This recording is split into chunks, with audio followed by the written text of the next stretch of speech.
This program has been made possible by the Citizens for Nonpartisan Civic Engagement, Mesilla Valley Transportation, Southwest Organizing Project, and the Las Cruces Channel Media Network, streaming live on Facebook, Twitter, and YouTube. When you partner with Mesilla Valley Transportation, you can count on a group of hardworking professionals that make sure your freight is secure, handled with care, and delivered on time. We have proudly been moving America's cargo since 1982, starting with local businesses to now transporting for Fortune 500 companies. We invest in the industry's most advanced technology when it comes to dispatching, logistics, and safety. You can trust that our customers are our #1 priority. Every day we drive our company to be the best, and that's why we drive for you.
Hello, I'm Arturo Uribe with the Non-Partisan Civic Engagement, Citizens with Non-Partisan Civic Engagement.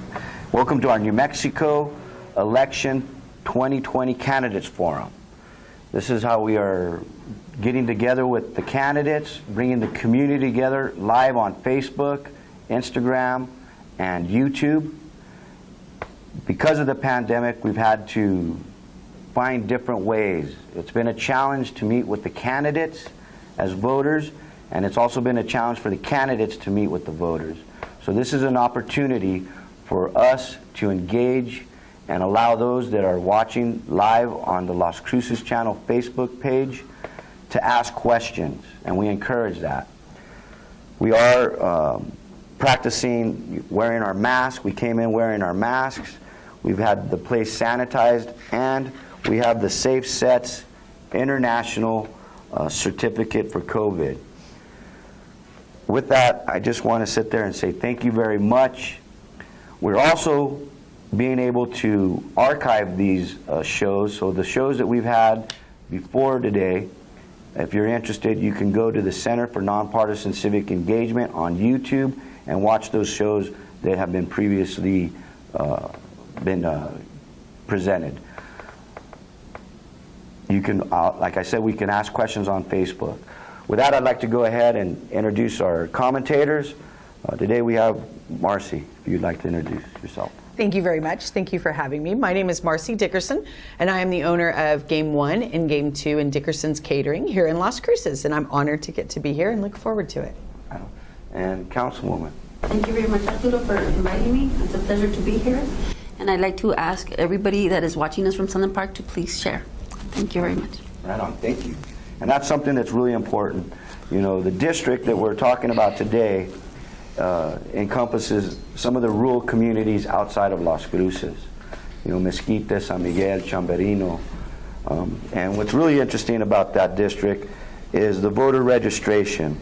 And we had some questions, and looking at that, it's a pretty. I mean, I'd like to just reiterate what Don said. It's there's a lot of registered Democrats in this district. 8,356 registered Democrats. Republicans, 3,000 a little over 3,000. And registered independents, 4,398. So it's a really challenge for any Republican to come in and challenge somebody in this district. So I can say it's a pretty safe district for Democrats, just by the voter registration numbers. With that, I'd like to go ahead and introduce our candidates. Ms. Ladd. Thank you, Arturo. I appreciate the opportunity to come on here and discuss these topics, and I'm just really grateful for the opportunity, especially since we've been so shut down. It's a great opportunity to help the people to get to know me as a candidate, so I appreciate it. Thank you. Representative. Thank you, Arturo. Thank you, everyone, for this opportunity. I'm really happy to be here. I'm excited to get this started, and I look forward to answering the questions. Let's get it on. All right, thank you. With that, we'll take first question of City Councilwoman. I'm a bit concerned if we could have somebody look into the sound. People are saying that they can't hear us. Okay. So we can make sure. We may be having an issue with the sound out there. Give us a moment. We are having a little bit of technical difficulties, but would you still like to ask a question? Yes, but as a woman, I prefer to be heard. There you go. Nicely done. That was pretty good. My first question is in regards to both individuals. What do you perceive as your role or the role of government in the lives of everyday citizens? Ms. Lett? Don? Thank you. Well, I think I take a very traditional Republican view on that, and very limited, very simple, very transparent, and that's really pretty much it. However, I do believe it is the government's role to protect the citizens from foreign and domestic threats. Thank you. Representative. Thank you for that. I believe that the role of government is to provide services, to provide infrastructure, to provide roads and means of businesses. Or what I want to say is government is going to basically provide the foundation for its citizens and for business and for commerce. So that's what I see the role of government as. Thank you. Marcy. So you all are in one of the districts in the state that is kind of referred to as the lost districts. They're often forgotten, sorry, glad we don't have sound, often forgotten.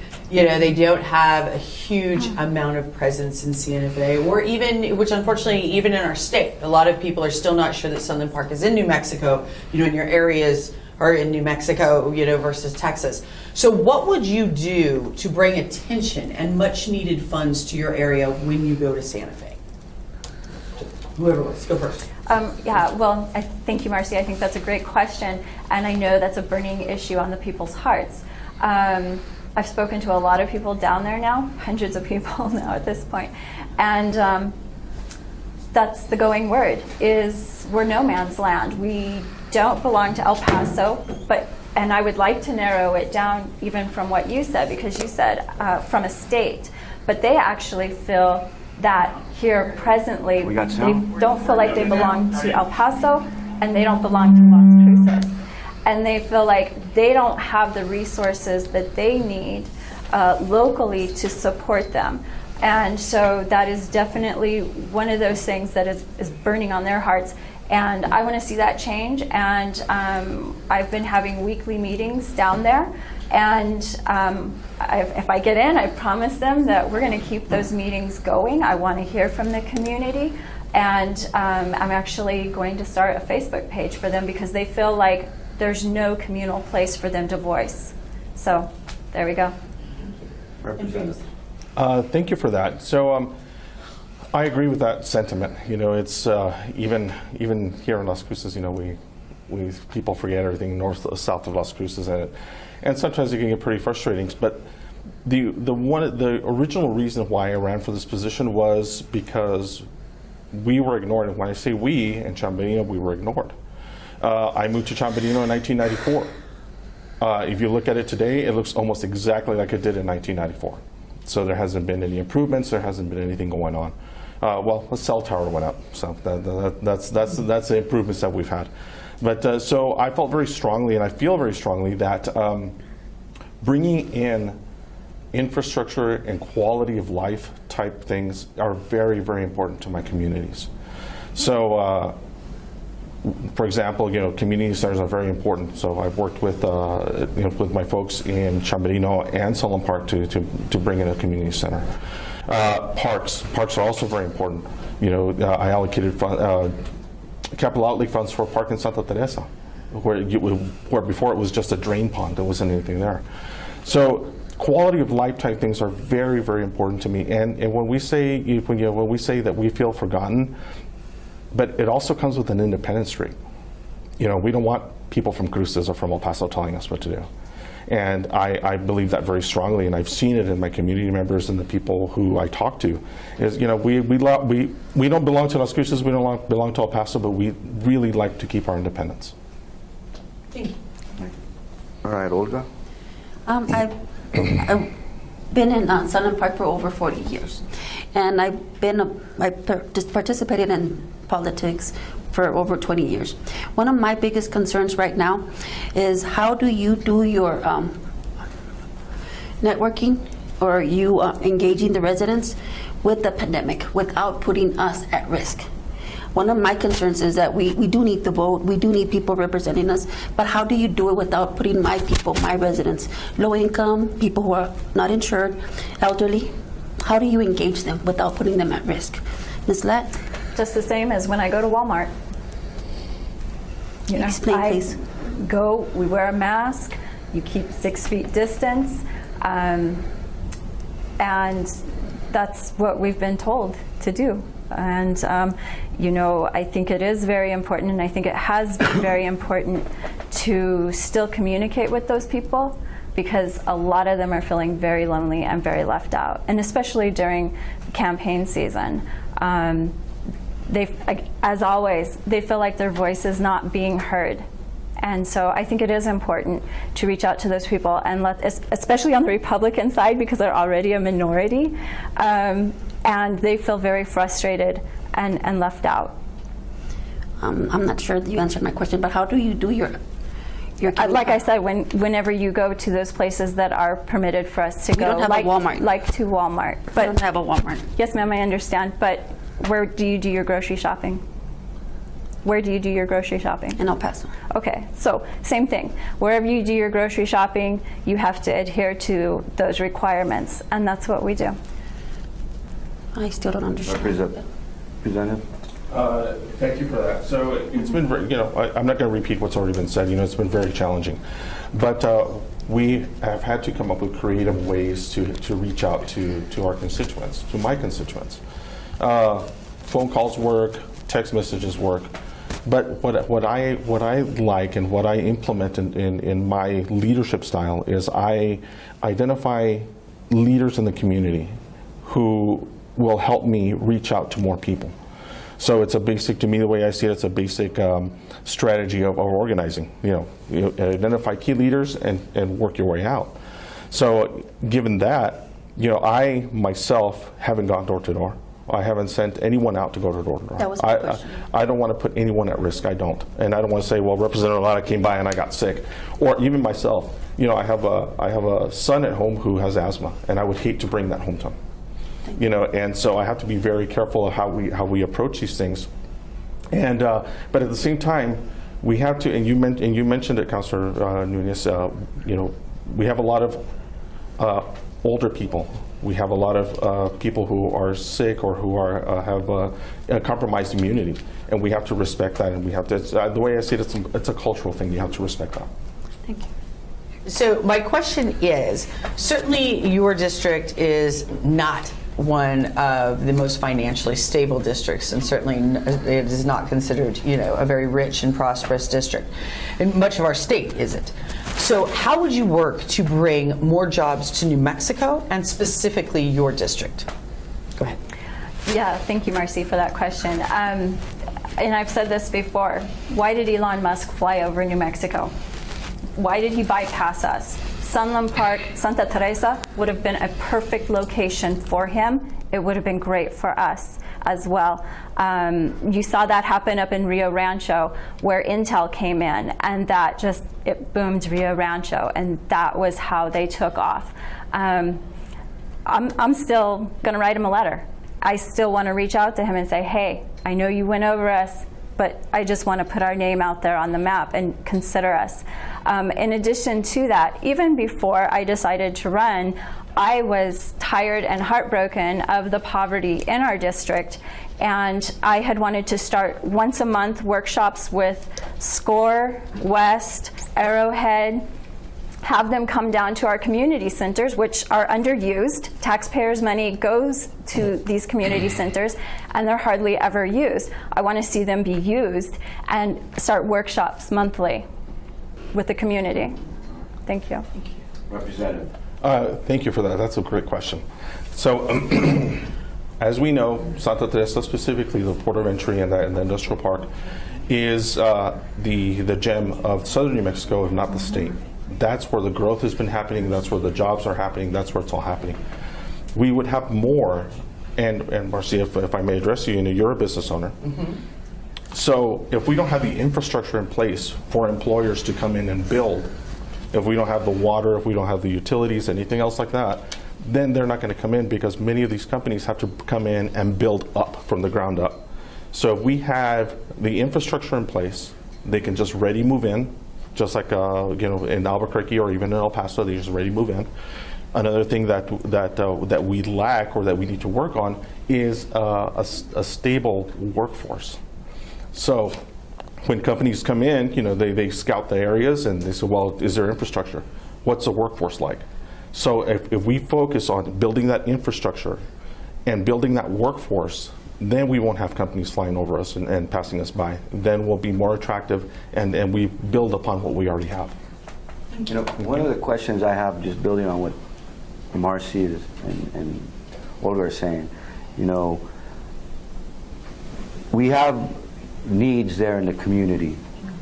I mean, one of them is, the infrastructure. So we have the Colonia's Infrastructure Trust Fund.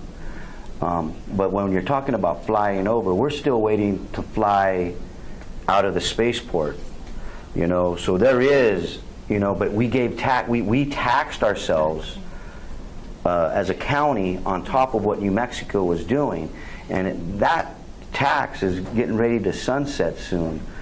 So I guess it's a two-part question. Will you continue, if you're elected, and when you as a representative continue fighting for the Colonia's Infrastructure Trust Fund? And if the time comes for that tax in Doña Ana County to sunset, would you support us continuing to give money to the spaceport? Dawn. To the spaceport? I'm not really informed on all of the spaceport issues, but going back to what I was saying about a company like Elon Musk moving down to that area in Sunland Park, I don't want to see taxes raised for our people. They can't. Already it's too high. And we can't do that to them.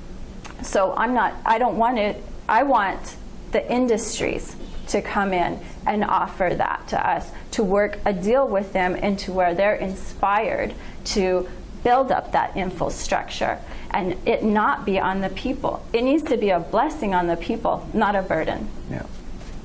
Representative. Thank you, Arturo. So two-part question, so we'll talk about spaceport first. So I have the privilege of sitting on the Finance Authority Oversight Committee.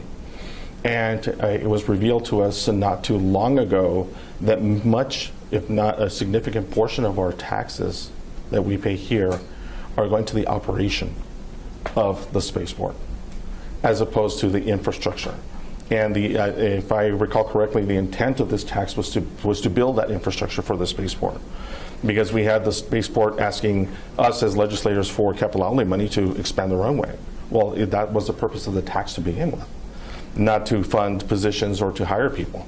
So that was something that we're looking at, and that's something that's being questioned. Why were they allowed to do that to begin with? Second of all, the colonias.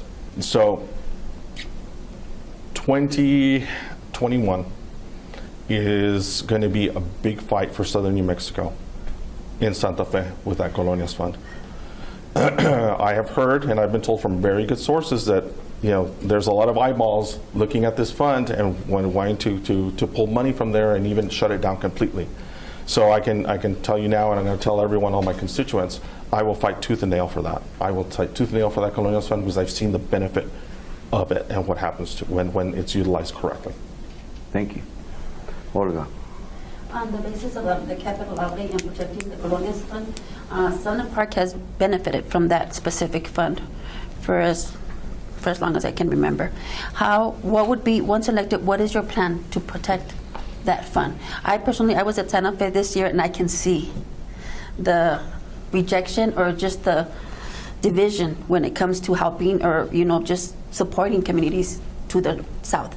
What would be your plan to protect funds like the colonias? Again, I want to see it build up from people increasing their wages, from there being job opportunities in the area. I'm not super familiar with the fund, but I'm not seeing where the fund has really helped. At least I've not seen it or heard anybody speak about it. And as Ray was saying, 1994, nothing's really changed. So I want to see it come more from the people instead of from other sources. Representative. I've had the pleasure of seeing those colonias dollars at work. In particular, I'm just going to all up and down the legislative district, but I'm going to talk about Sunland Park and specifically Anapra. And that neighborhood has had historic flooding issues. Yes. Many of those people are on fixed incomes. They own their homes outright. And so any talk of moving them or closing down that neighborhood is unacceptable to me. But given that Colonias Infrastructure Fund helped build a brand new extraction pump, two of them in Anapra. So whenever that happens again, if 2006 happens again, we have the 100-year flood, the residents of Anapra will know that their houses won't get flooded out because of the Colonias Infrastructure money that built or funded that pump. It also, another thing that I've seen is wastewater. Many of our small communities have gotten wastewater, and that is because of the way the Colonias Infrastructure Fund, as well as drinking water. So it's there. It's not something glamorous or exciting, but it brings, it makes you feel good when you can flush a toilet and not have to worry about your septic tank backing up. Thank you. Marcy. So I'll switch this one up, and I'll ask Representative first this time, just to give us a little variety. So, do you think the governor should have the unlimited power that she has exercised for the last 7 months? And what will you do to support or stop this power in January when we get back to Santa Fe? That's a good question. So, I think in some instances, and with some of the things that have been happening, yes, I agree. I think sometimes there may have been some overreach. Because the way I see it is, I feel that I've been left out of that decision-making process. And I understand, that she's the executive branch, we're the legislative branch. I understand that there's the two different governments there. But we as legislators, in particular the House of Representatives, we need to be more involved, and we need to make sure that we're part of that process that's been taking place. So it's important, and sometimes I feel that we go a little overboard, and sometimes I feel that she's done a good job. So it's hard to balance the two, but I think if we had more input from our legislators, and because we live in the communities, we live in our districts, we know what's happening, and that I feel that more input from the legislature would be a lot better. Dawn. Yes, thank you, Marcy, for that question. Definitely, I feel like the way that it's been handled is very oppressive for the businesses. I think that it's eventually going to, I mean, it's not eventually, it's already hurting the people. People have already lost jobs, and so definitely as a legislator, I want to go in and present that there has got to be a better solution to doing this. Other states aren't locking down as hard as we are, and they have comparable death rates at the same time. A lot of people may not be aware. I did not check today, but as of yesterday, in Doña Ana County, there's 62 deaths. We've been locked down for 7 months, and 218,000 people. And we've shut down all the businesses. And while I understand every life is precious, a lot of these people had comorbidities, and they would have gotten sick. Maybe if it were influenza, you can't say that they wouldn't have died from that. So we've got to lighten up. A lot of people are committing suicide. There's a lot of domestic abuse going on. We've got to open back up. Thank you both. All right. Olga. On the issue of, and again, I'm very concerned about the impact that COVID has had, and you mentioned businesses. Fortunately, Sunland Park does not have too many businesses. I understand that we need them. However, I don't believe that we need them, I believe that it's more important to put lives before even jobs, even businesses. How do we go back, to reopening? I understand. Sunland Park is right next to El Paso. El Paso right now is first place as far as the pandemic goes. So how do we open back up without sacrificing our residents? Mr. Lano. Thank you for that. And we have to be cautious. We have to take the precautions that we take. We have to take. Wear your masks. Social distancing, gloves if you have them. Don't go out if you don't have to leave the home. Yeah, so it's a very complex issue with COVID and the border area. And what I mean by the border area is Texas, New Mexico. And it's been happening. I've been sounding the alarm bell since April that our proximity to El Paso was going to put us at a greater risk.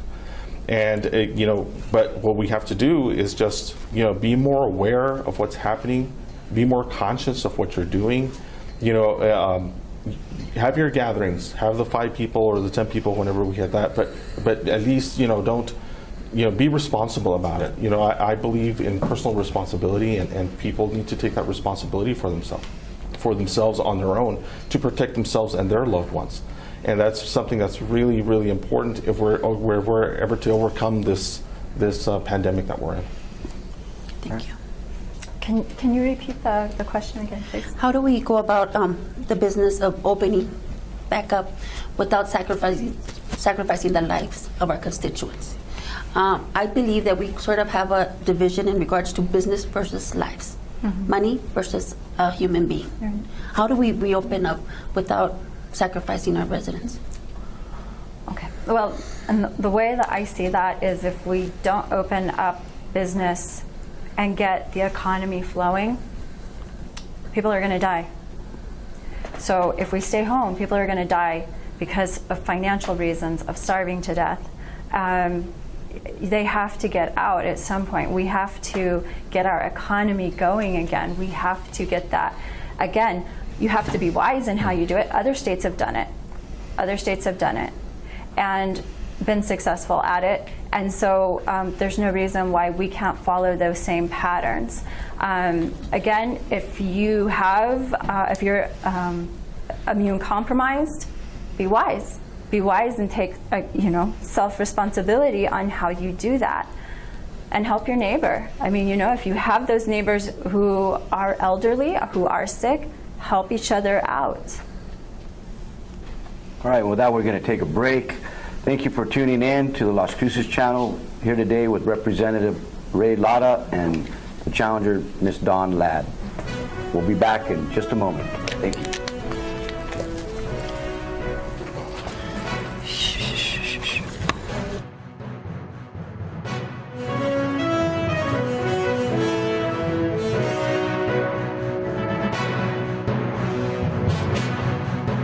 When I think of MVT, I can't help but think of the finest trucking company in the U.S. They provide a driver experience like no other. From regional routes to great pay, they make it a priority to make sure you feel right at home. As a truck driver, there are several companies to choose from, but I decided to drive with MVT, where they have state-of-the-art equipment and the best trucks in the industry, so you arrive at your destination safely and in style. I truly love what I do. After all, I'm proud to be with MVT. Join the Mesilla Valley Transportation family.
Thank you very much for coming back with the 2020 New Mexico Candidates Forum. We have Representative Raimundo Lara and Don Ladd, and our commentators Marcy Dickerson and City Councilor Olga Nunez. With that, I want to go ahead and talk about the district. And one of the things that we've seen out in that area, especially like in Chamberino, are the flooding issues. I've talked to many of my friends and family in that district that have been dealing with the issues of flooding, whether it's in Vado, whether it's in Chamberino. What do you guys think, working with the county, are the issues that prevent our communities from getting any access to funding to prevent that when the monsoons come? Don? Well, and I would take that back to poor planning. I don't think it's just a funding issue. I think it's poor planning because they can lay the asphalt down for the streets, but they don't do anything about drainage. And so what happens is year after year, those roads keep getting higher and higher than the people's yards, and then the water washes into their homes. So what it is really having adequate planning, forethought, strategic planning on, okay, we're not just going to slap some asphalt down and, we did our job. No, we need to sit down and say, how can we route this water in a way to where it's not going to flood the community, and it also in such a way that it recharges the aquifer. We need that too because we are so desperate for water. So, and then I am working on that with EBID. Okay. Representative. Thank you, Arturo. So flooding is a very big issue. Chamberino, La Union, many of the communities on the West Mesa, there's some on the East Mesa. And what it comes down to is there's a network of earthen dams up and down the Mesa, and they haven't been maintained. And that falls under the responsibility of several organizations or agencies. The first one is the East Oil and Water Conservation District. The other is the Flood Commission. The county, not so much, and the BLM. So what we have is a lot of issues with these earthen dams that haven't been maintained, so they've been wearing down, eroding. They've been eroding. So what's happened with that is Many of those are behind, or we have private property and then the earthen dams right behind there. So many of these private property owners do not allow access to these earthen dams for maintenance or for whatever we need to do back there. So, just one in La Union, that's a very large one, that's at least $2 or $3 million just for one earthen dam. And we have several of them up and down the whole valley. So it is a huge issue. We're going to need to work with the Army Corps of Engineers, Soil and Water Conservation, and Flood Commission and BLM to make sure that we have access to these dams in order to maintain them. So we are definitely in the borderland. Your district is smack dab in the middle of the borderland. And we have a huge disparity between the minimum wages between the two states. New Mexico in January will go to $10.50. Texas is still, El Paso area is still at $7.50, I believe. How do you feel that the very high minimum wage in New Mexico has affected the opportunities for jobs and for companies to create jobs, especially in the border area, especially when we're so close to that lower labor charge? How do you feel? Has that had any impact on your area? Positive, negative impact? Any thoughts on that? Representative.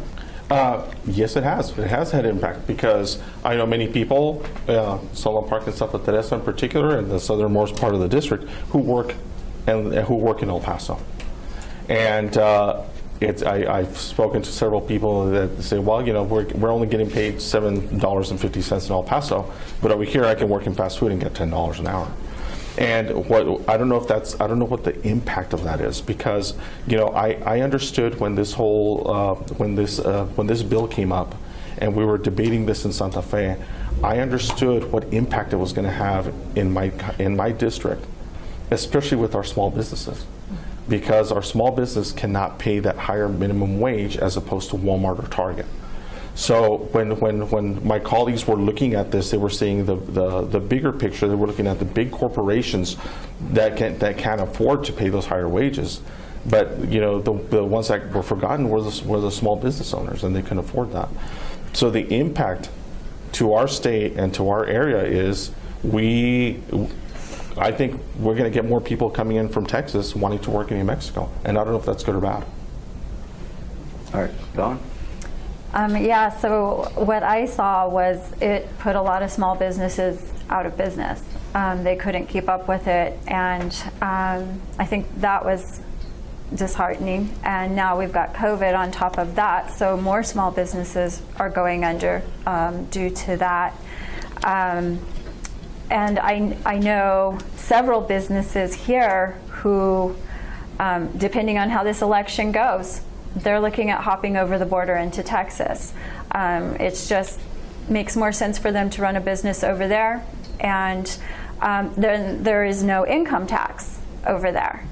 So that's a lot of incentive for them to leave New Mexico and go 40 minutes over the border and start shop over there. I think we just really need to look at better ways without raising taxes. You can raise the minimum wage and everything else is just going to go up. And we're in the same boat that we were previously. So we've got to, I believe New Mexico really needs to start tapping into those natural resources that we have as a state. We're one of the top in the nation for natural resources. We need to start tapping into that instead of raising taxes and burdening our people. Thank you. Thank you both. Thank you. I'm just going to throw a question out there to both of you. And, where do you guys shop normally? I mean, we're right in the middle of, either going to Las Cruces or going to El Paso. Does that where do you guys shop? Dawn? It really depends on what I'm shopping for, to be very honest with you. Give me an example. Are we talking about food or? Well, I mean, for me, sometimes it's easier to go to Anthony, Texas, than Anthony, New Mexico, because of La Feria. Mm-hmm. But it's one of those things, like, we live in an area that it's sometimes a little bit, we're right in the middle of Cruces and El Paso. I just wanted to, where do you shop? It depends. It depends. We really like to come over into Las Cruces to take care of that. But once in a while, when you need something quick, some flour tortillas or something, I'll run down to Anthony and go to La Feria and buy that stuff. But it's interesting because I'm glad you brought that up, because at one point one of my colleagues had mentioned, well, when this COVID thing was happening, well, let's close the border from Texas to New Mexico. I said, you can't do that. You can't do that. You can't force someone from Solon Park to drive 1 hour one way to come to Walmart when there's a Walmart just 10 minutes down the street. So we have to be understanding and of the dynamics of the neighborhoods and the things that happen. But one of the se me salió el español. So one of the things that happens is our communities, the border communities, we're very tied together. We have family, we have jobs. There's a lot of back and forth. So it just affects. It affects us in many ways, but it just depends. I like to spend my money in New Mexico, but once in a while I have to run down to Anthony, Texas. Yeah. City Councilor. Once again, several of you brought up the fact that we're sort of like the forgotten land.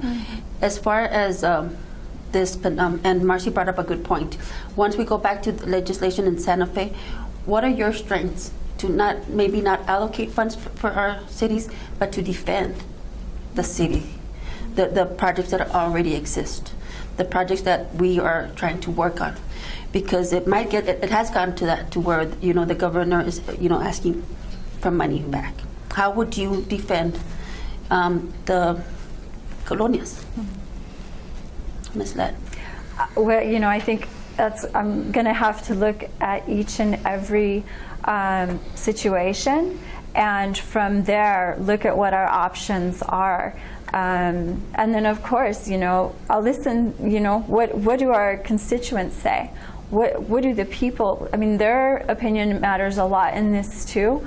So listening to the needs of the people and listening to the options and the details of each of those. And I'm a very creative thinker. I'm very entrepreneurial spirited, and and I'm a fighter too. So I'm not going to quit on the people for sure. Representative. Thank you for that. So it's about relationships. It's about building coalitions. It's about helping each other out. So when it comes to defending the colonias, the biggest weapon that I have in my arsenal is my no vote.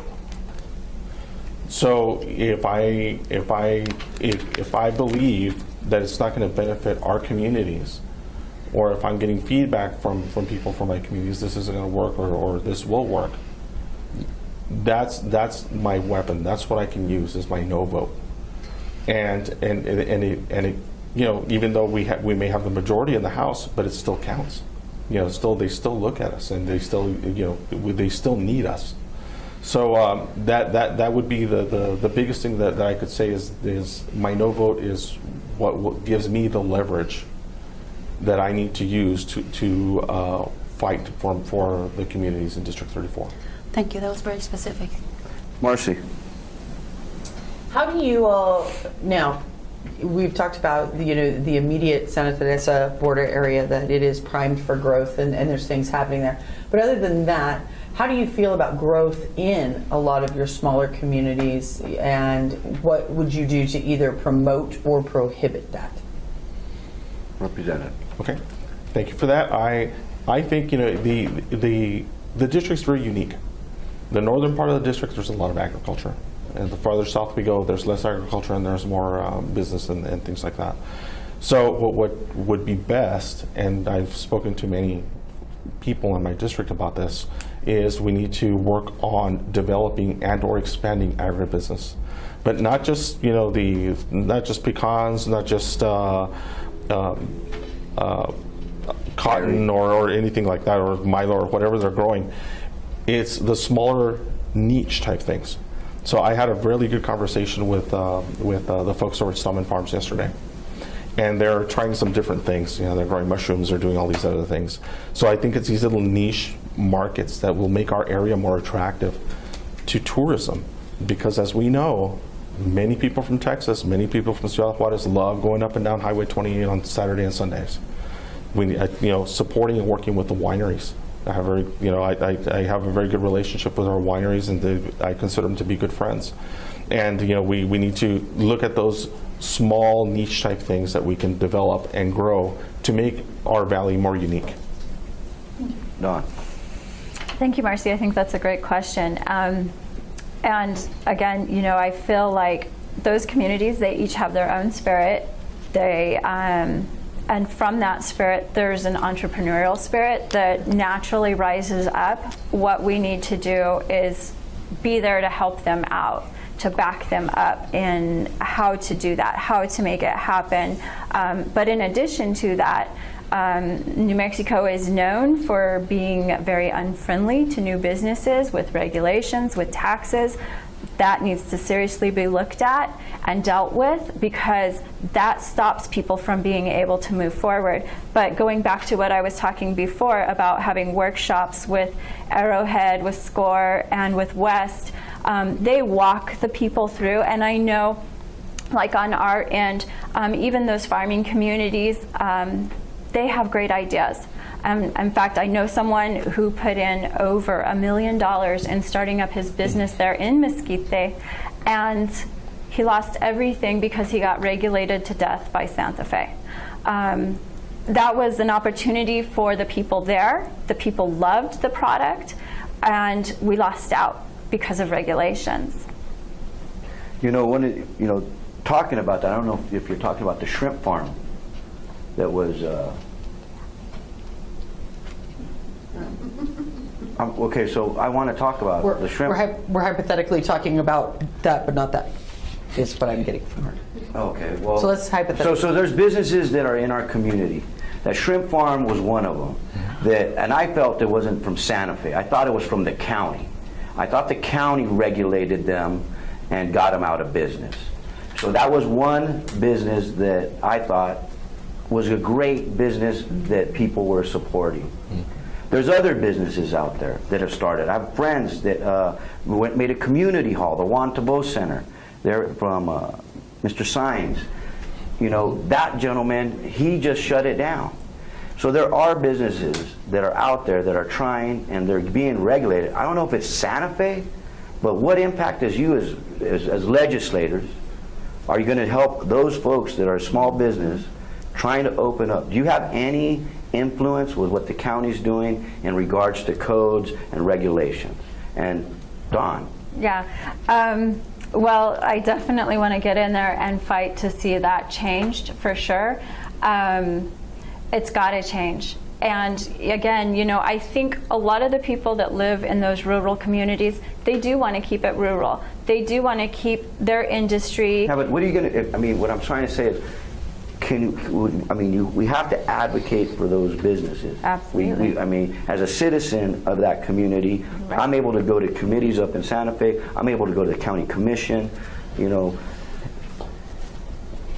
I just think that there's things that we can do, at not even being legislators, right. Representatives. Thank you for that, Arturo. And what it comes down to is relationships. How do you work with others? How do you play with others? So unfortunately, I work very hard to build those relationships, and I work very hard to build that trust not only with the community but also with our other lawmakers, with our county commissioners. But getting, the county commission and the county has regulated us out. What influence, as a representative, a sitting representative, do you have any influence on the county commission, the county regulations? Yes, and that's going back to relationships. So the county at one time or another is going to come up to Santa Fe to ask us for money. So, okay, well, I'll help you out with this. And, it's about reciprocity. It's about working together. I have good, like I said, I have good relationships with my commissioners and with the county manager. So that is the number one hurdle that you have to go over to help out the people in the community. And fortunately, I have those relationships, and I helped out many people with those types of issues. And it could be a very simple matter of just picking up the phone or sending an email. You'd be surprised what kind of response you get when you pick up the phone or send an email to support your constituents. Yeah, it's a very quick turnaround time sometimes. Yeah. All right, and with that, I want to go ahead and give you guys an opportunity to ask a question of each other. Don, you're challenging Mr. Lada, our representative. I'll give you the first opportunity to ask a question. Thank you, Arturo. Okay, so this was one of the things that really drove me into this running, was that I had been told that Ray Lara was a conservative Democrat, and I have found that not to be the case. And I have to say, one of my absolute heroes is Mother Teresa, and I think our constituents down there overall are conservative Democrats, and they're pro-life.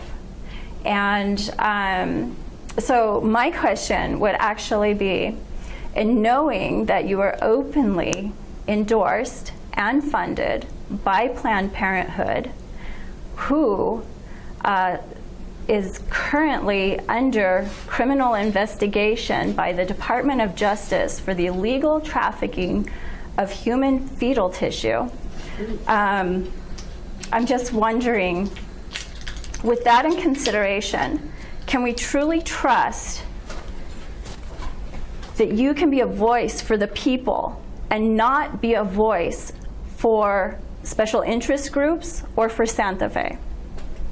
Representative. Wow, what a loaded question. So first of all, let me make some corrections. I did not receive money from Planned Parenthood. You can check the reports, it's all on there. Second of all, let me see. So when I make my decisions and I vote in Santa Fe, I vote for what my constituents want. I had many people come up from my district, my legislative district, to ask me to support that particular bill. I had 0 ask me not to. It's not Ray that wants to make these decisions. It's what the people want. So, we can go on and on about this and that, and but the thing is I vote what my constituents want. And it was a very hard decision. It wasn't easy. We got home that night at 2 o'clock in the morning, and I couldn't sleep. It weighed very heavily on me, and it made a big impact on me. But I knew that I was representing my people because they were the ones that asked for it. So to answer your question, I have no idea who does that. All right. Okay. And then, Representative, you have an opportunity to ask Ms. Latta a question. Yes. Don, we've known each other before. We had spoken to each other before. And what my question to you would be, what qualities or what do you feel would make you a better legislator than the work that I've done? Well, I can certainly say I've done my homework, because I have the printouts from CFIS in my car showing your financial reports that you have taken in-kind contributions from Planned Parenthood. That would be one thing. Splitting hairs. I would say I have spoken with many of the people in our district, and they don't feel like they have been represented. And again, in speaking to my neighbors on both sides, they don't support abortion.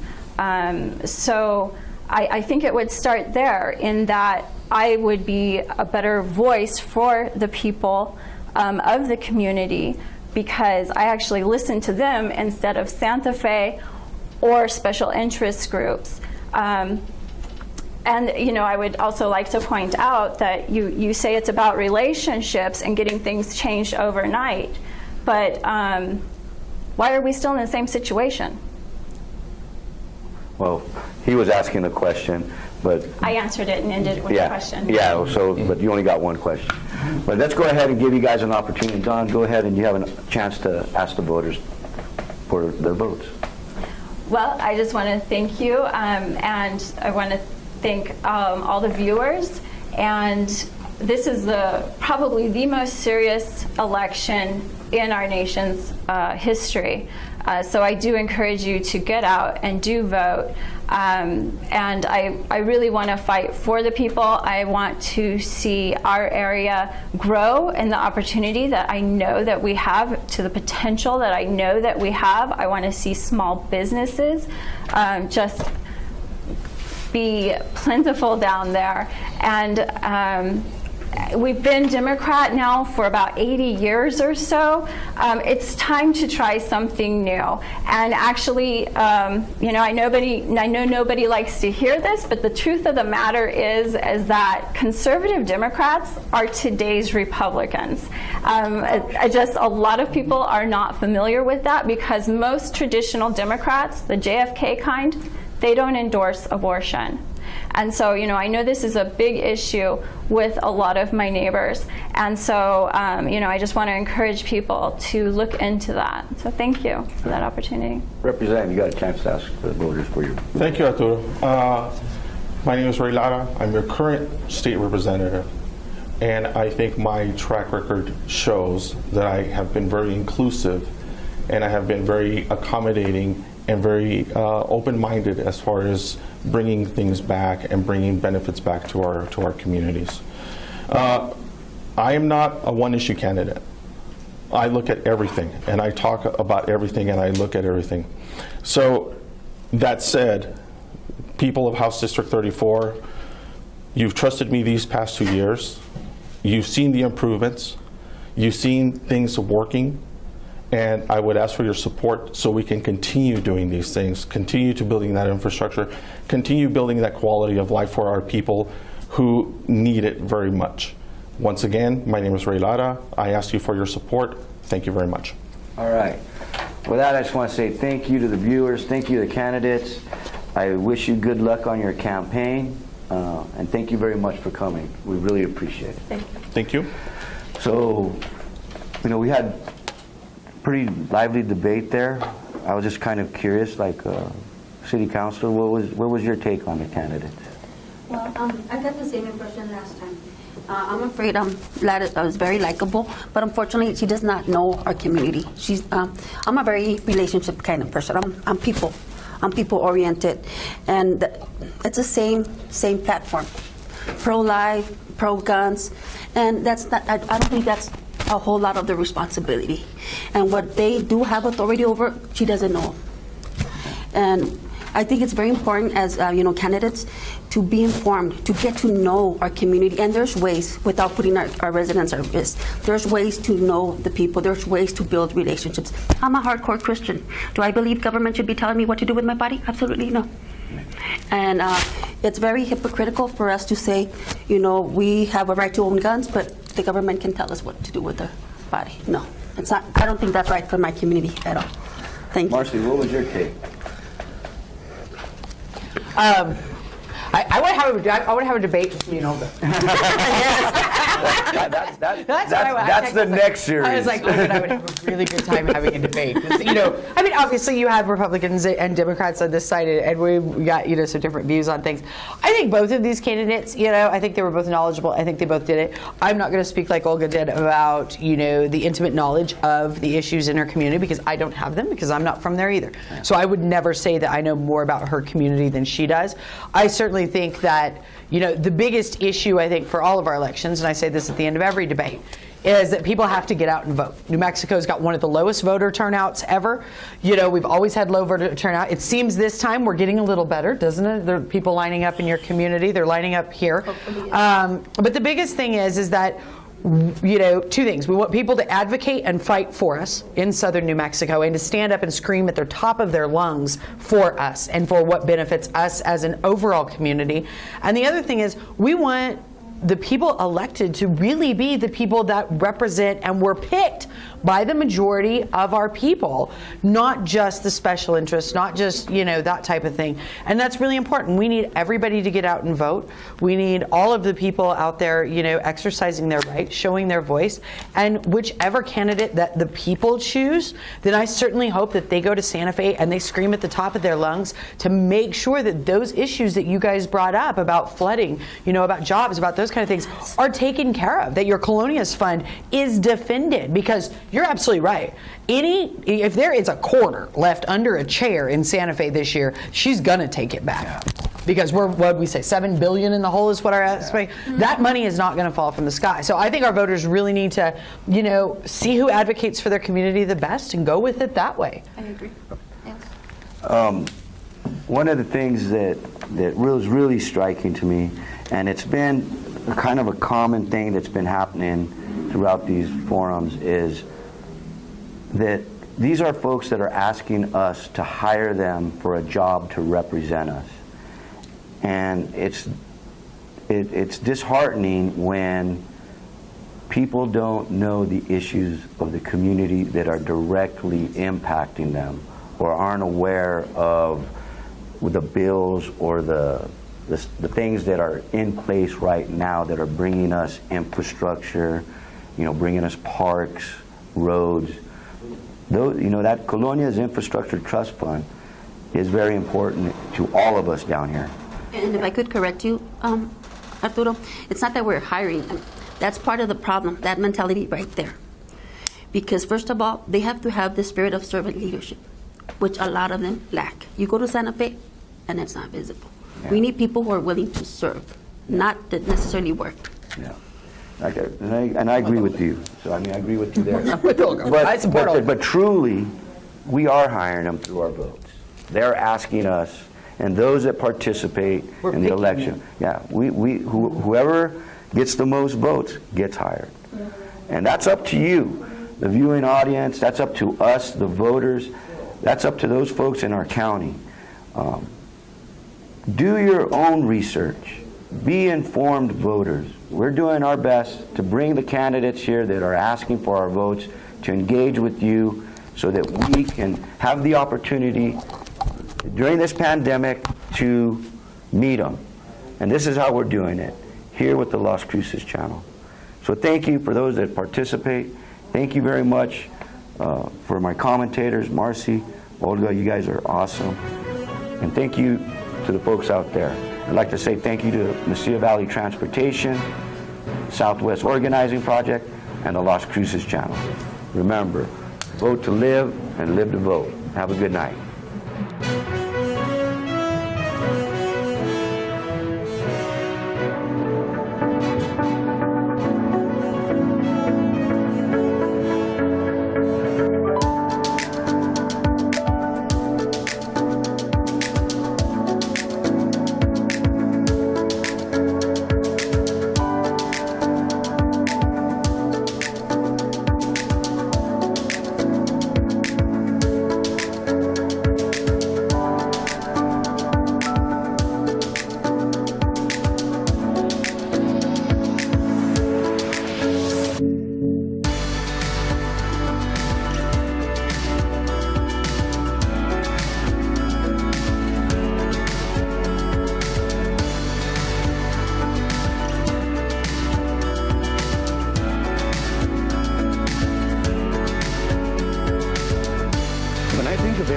I can't help but think of the finest trucking company in the U.S. They provide a driver experience like no other. From regional routes to great pay, they make it a priority to make sure you feel right at home. As a truck driver, there are several companies to choose from, but I decided to drive with MVT, where they have state-of-the-art equipment and the best trucks in the industry, so you arrive at your destination safely and in style. I truly love what I do. After all, I'm proud to be with MVT. Join the Mesilla Valley Transportation family.